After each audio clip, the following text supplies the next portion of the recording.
Welcome to the highlights of the fourth day's play of this fourth Cornhill Test match at Old Trafford. England, I'm afraid, at the start of play, fairly deep in trouble. The scorecard showed 163 for 5, with Alan Lamb not out on 27. He played pretty well towards the end on Saturday. Paul Allett, his tail-end partner there, is 10 not out. And the position for England was that they were 337 runs behind, but the magic figure they needed was in fact 301, another 138 runs before they could save the follow-on. That was what they were looking for this morning. And we pick up play now in the very first over. Winston Davis is coming in, Alan Lamb is taking strike, and there are no runs on the board. It's in the air but safe, half volley, and that's racing away for 4. It's a fine start then for Alan Lamb.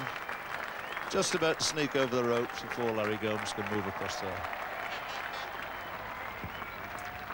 Forecast for another hot day, but as you can see, there's a little bit of breeze out there. And the wicket certainly looks exceedingly easy pace here this morning. Big Joel Garner from the Warwick Road end.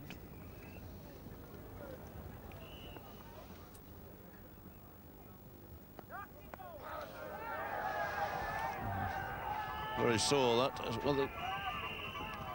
Yorker or full toss round about on the boot, fired in from that angle, fairly confident. I think it was missed the leg stump. Earning his money once again, little Bernie Thomas.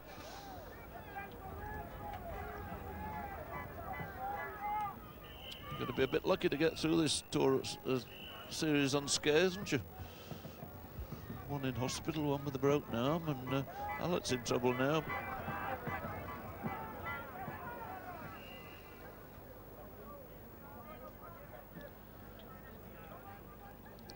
A few cracks coming from up there, you can be sure. There's his teammate Fowler. Go on, get on with the game. I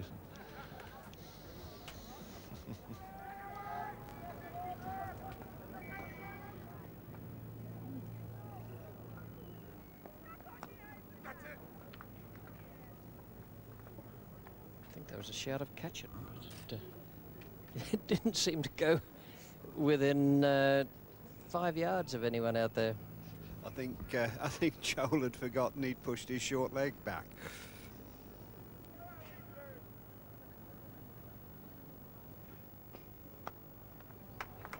Very well bowled, and in the end, well played by Allett.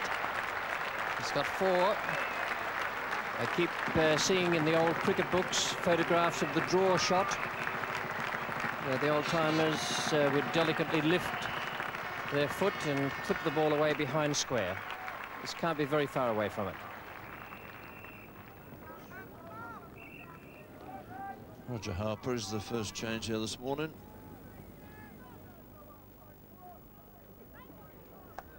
Good shot, beautifully placed. It's gone past the short leg, the short mid-wicket, the ordinary mid-wicket, and the wide mid-on.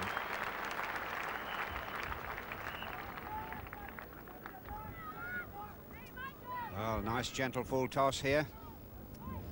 And Alan Lamb taking full advantage of that.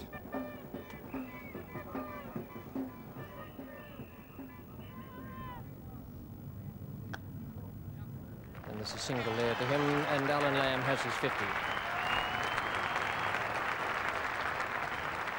That's a good knock from Alan Lamb.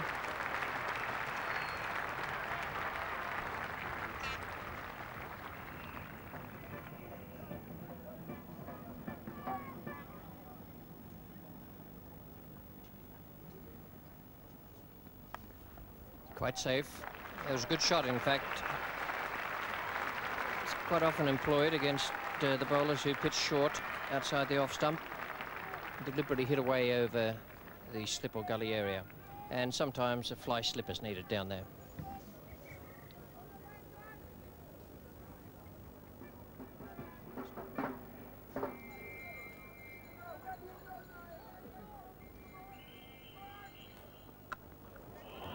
Gomes is under it. And Allett is out. Playing the hook shot. Miscued. Winston Davis has broken through. 228 for 6 now. And that was a very good and valuable 26 runs from Paul Allett. Paul Allett had been playing the short ball with the old ball well enough and had played a couple of hook shots. With this new ball, twice he's tried it, twice he's top-edged, and this one, they've got the fielder back for it.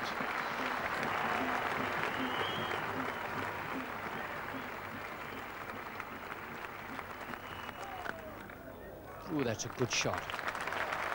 Quite immaterial that it was played off a no ball, but he was in position for it and pulled it away beautifully. One of the really good pull shots we've seen in this series.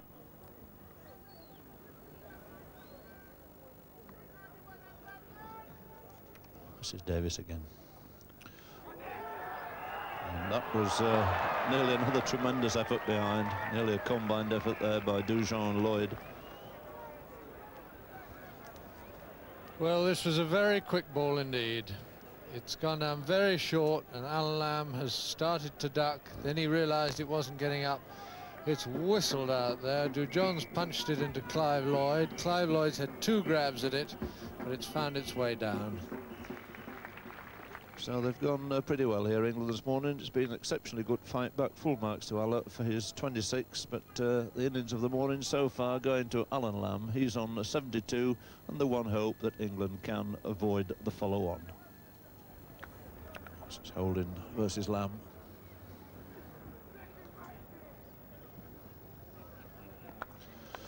That's gone through for 4.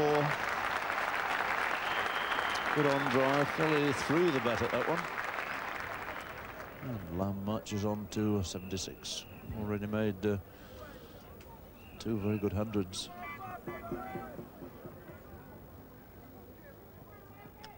And he's gone. A crash of timber behind. And Nick Cook, now they're really playing forward and back there. And Michael Holding snaps up his first wicket of the innings, still leaving him 257 for 7, with Cook gone for 13.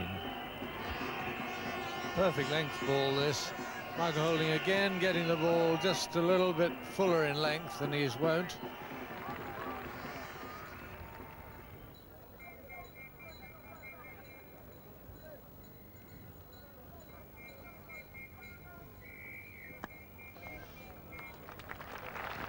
Well then, will he go for 1, will he go for 2, or will he try for 3, or... It's got to be 4. The whole object of that, of course, was if he'd had a little bit of common sense, would he have gone for 1 or 3 and kept the strike after lunch? And all these thoughts going through Allan Lamb's mind the moment he hit that ball. Shall he just settle for 1? Will he try and get 3 and be at that far end after lunch? And in the end, the ball had the last say, and he's picked up 4 more, which has taken him on nicely to 90. And just 10 away from his century. A fine innings that from Allan Lamb, 90 not out, 270 for 7, and a good performance from Allett, from Nick Cook, and also from Pat Pocock, who's hung on there well without scoring any runs. 230 runs behind, and still 31 needed to make West Indies bat again. There are 3 wickets in hand, but one of those wickets is Paul Terry, and he is highly unlikely to find his way onto the field at any future stage of this game. We pick up play now in the 2nd over after lunch. Eldine Baptiste is the bowler, and he's coming into bowl to Allan Lamb. And that'll be very nice, thank you, for Allan Lamb. Takes him now on to 98. Touch of good fortune. And it steered itself just wide of Clive Lloyd. Means that Pocock has to face Garner once again.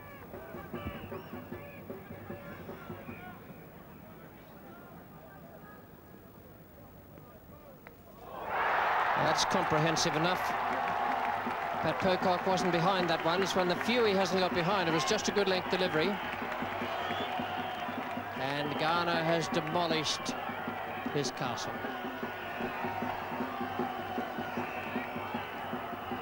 There were 21 runs put on by Lamb and Pocock. Pocock was just there as a passive partner, not worrying about scoring, just trying to stay there with the upper order batsman. He's gone now, and Norman Cowns comes out.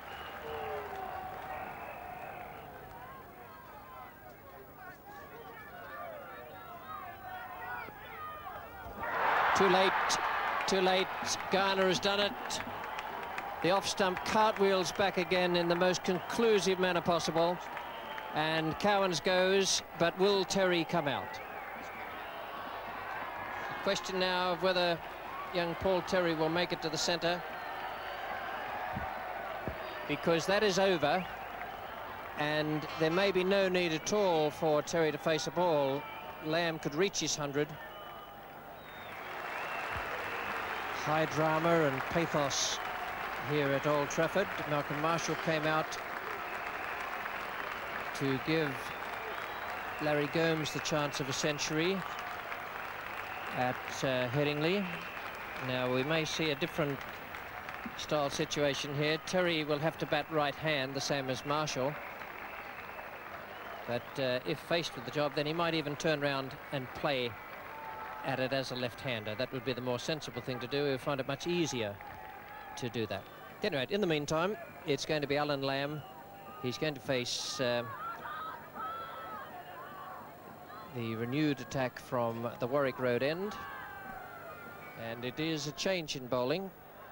Michael Holding is coming back on rather than Eldine Baptiste. Viv Richards is allowing the single, but not the two. Lamb is on 98.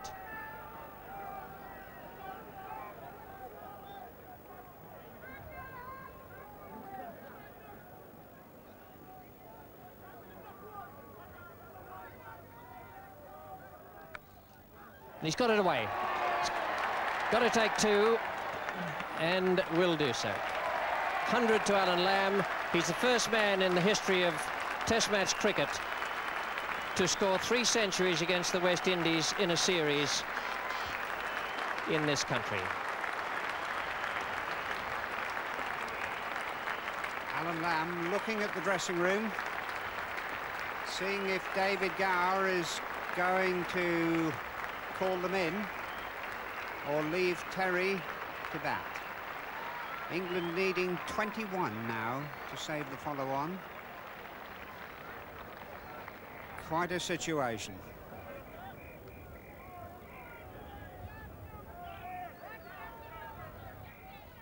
And that's it. So it was, from the point of view of Terry actually batting, a gesture, but a brave gesture to come out there, because he might have had to face a couple of balls before Lamb reached that century. Lamb 100 not out, 3 centuries in the series against the West Indies, and that's put into true perspective when you consider that the West Indians have already won this series against England. An unusual finish there to the England second innings, but certainly a brave effort on the part of Paul Terry to come out and steer Allan Lamb through to that 100 not out. 280 all out England. That's 220 runs behind the West Indies.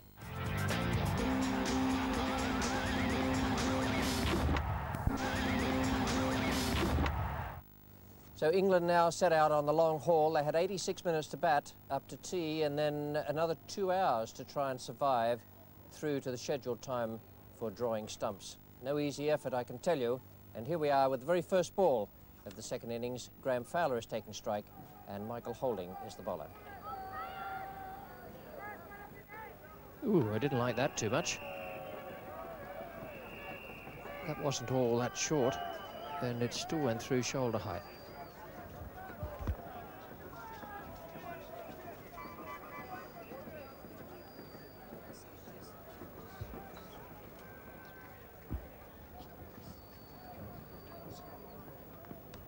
Bowled, one down straight away. Fowler defeated, and he could have been looking for anything there, because the first ball took off and flew through to the keeper from just short of a length. The next one pitched around about the same spot, and it seemed to me to strike the stumps about 2 or 3 parts of the way up.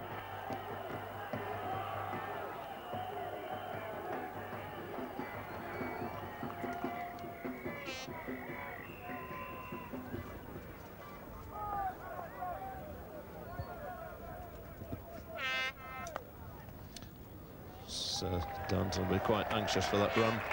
A naught here in the first innings, so safely away from the dreaded pair.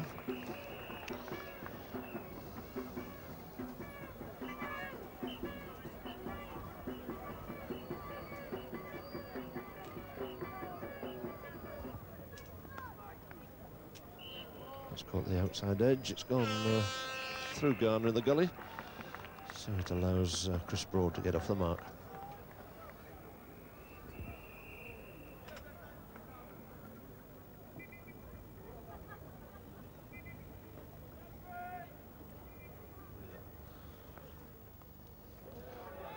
And he's thrown it high in the air, and Downton's gone, and Lloyd all the time in the world, and he's not quite sure what he's bringing him back now. He's tossed it high, appealed for it, then he had second thoughts. He seemed to catch it so casually, and that was quite a remarkable incident. He tossed it high in jubilation to begin with, possibly then gave it a second thought and realised he might have pulled it up on the half volley.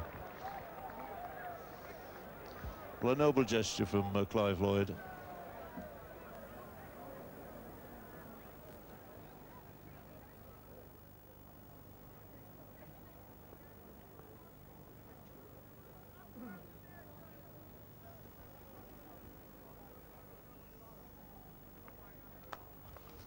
Lovely shot for 4.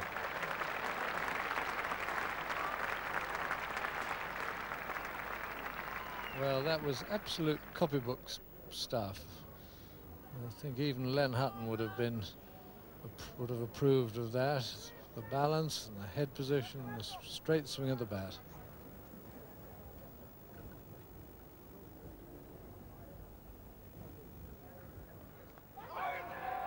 And that is not met completely with Chris Broad's approval.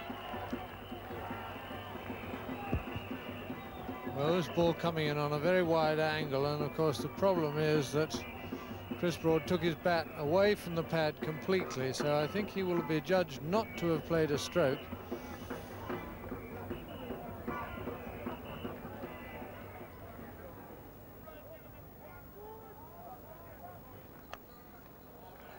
He's off the mark now for 4.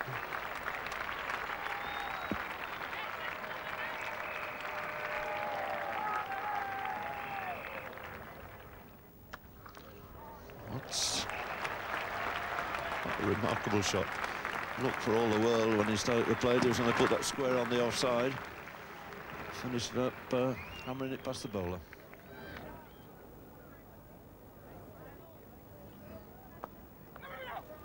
And that's very close.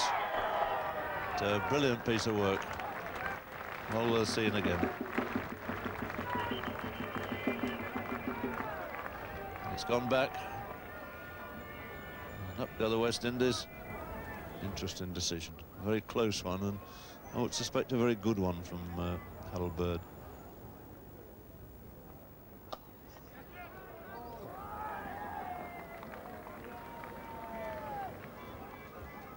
Well, this is the first time David Guard really thrown the bat through the ball, and it wasn't quite up to him. It went in the air, actually straight to Haynes, who seemed to just misjudge it, seemed to be going left and had to come back for it, and it was in and out.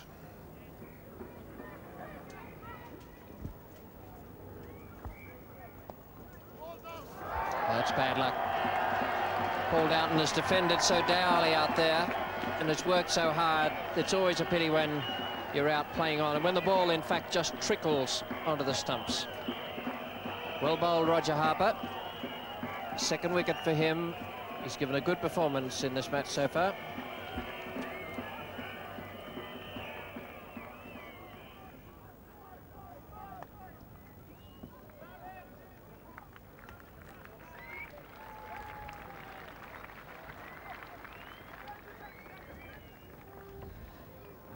Straightened.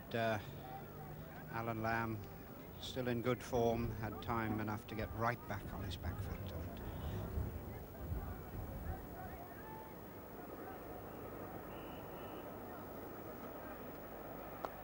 Nicely placed and very well fielded.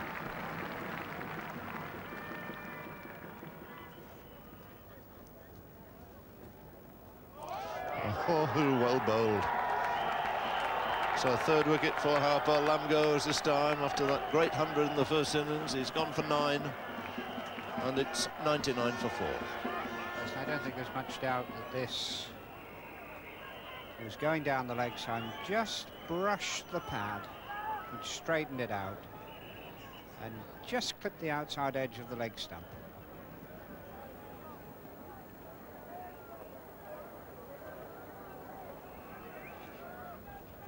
West Indies probably feeling if they can break this little stand tonight. The last two recognised batsmen there, Gar and Botham. Allen, I would think, will come in next. Cook, Pocock and Gowans.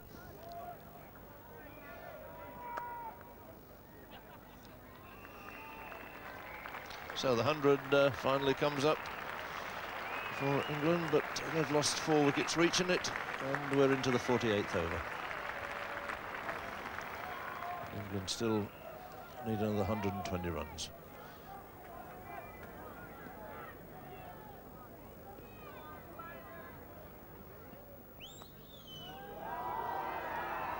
And the outside edge sees him off the mark. So Michael Holding just testing Ian Botham just outside the off stump, and while he's finding his bearings, which is the tough part about when you first go in, he's just got a thick outside edge.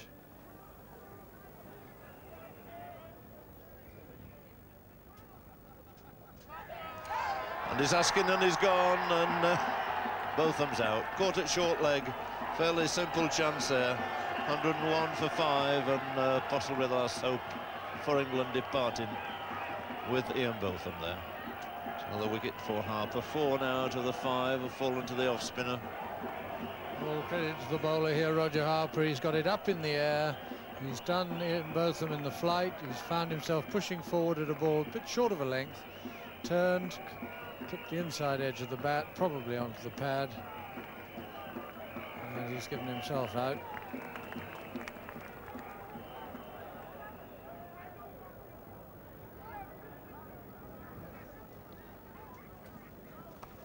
Well, that's short. Plenty of time for Gower to get into position, swing at it, hook it away finally for 4 runs.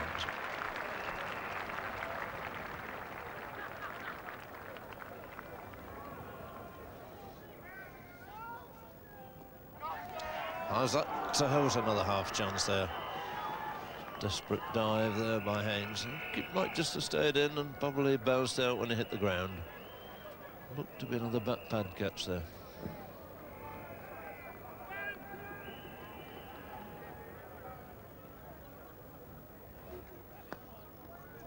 That's a good shot. The first time anybody's offered anything of an aggressive note to Harper. He's bowled the whole time with nobody past mid-on.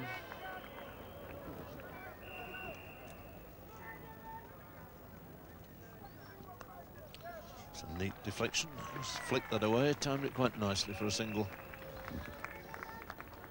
Always nice to get into double figures. Allen going on to 10.